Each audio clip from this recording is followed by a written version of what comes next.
jornais, isso é normal, eu sei, não entendo isso.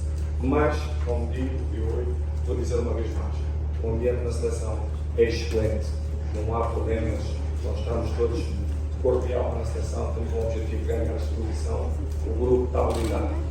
E aproveito já para terminar, mesmo os próximos jogadores que vierem à seleção, não perguntem sempre o que esquerda. Podem ajudá-los, fazer perguntas no Mundial, da expectativa que eu tenho.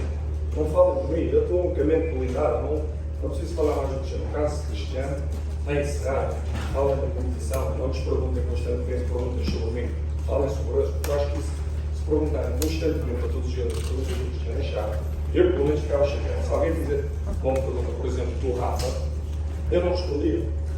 Não respondia porque é um capítulo encerrado. O senhor senador falou, deu uma entrevista e falou desse tema. Os jogadores já falaram desse tema. Mas se vocês quiserem falar, perguntem coisas sobre eles e da seleção. Eu gostava que vocês fizessem isso para a seleção estar melhor. Não façam perguntas do Cristiano, façam perguntas sobre eles.